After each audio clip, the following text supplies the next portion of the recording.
বিএনপির পক্ষ থেকে সৌদি আরব পশ্চিমাঞ্চল বিএনপির সংগ্রামী আহ্বায়ক, মধ্যপ্রাচ্য বিষয়ক সম্মানিত সমন্বয়ক, কেন্দ্রীয় বিএনপির আন্তর্জাতিক বিষয়ক সম্পাদক জনাব আহমেদ আলী মুকিব সাহেব সৌদি আরবের রাজনীতিতে দীর্ঘ ৩০ বৎসর সৌদি আরব পশ্চিমাঞ্চল বিএনপি সহ বিভিন্ন প্রদেশগুলোতে তার বিচরণ রয়েছে এবং তার লক্ষ লক্ষ নেতাকর্মী তিনি তৈরি করেছেন বিগত ৩০ বছরের রাজনীতি। সেজন্য আমরা আমাদের প্রাণপ্রিয় নেতা দেশনায়ক জনাব তারেক রহমানের কাছে আমাদের বিনীত অনুরোধ, এই সৌদি আরবের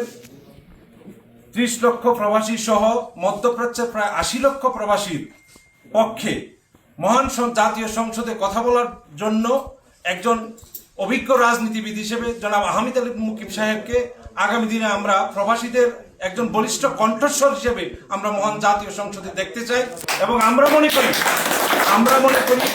ইনশাল্লাহ দেশনায়ক জনাব তারেক রহমান এবং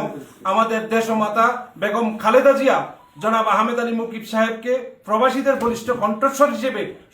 মহান সংসদে যাওয়ার সেই সুযোগ তৈরি করে দিবেন। ৮০ লক্ষ প্রবাসীর পক্ষ থেকে আমরা সবাই সেই জোর দাবি জানাচ্ছি। ইনশাল্লাহ আগামী জাতীয় সংসদ নির্বাচনে আমরা আহমেদ আলী মুকিব সাহেবকে দেখতে চাই, সেই প্রাণের দাবি ৮০ লক্ষ প্রবাসীদের পক্ষ থেকে জানাচ্ছি। প্রিয় নেতৃবৃন্দ, আশা করি এই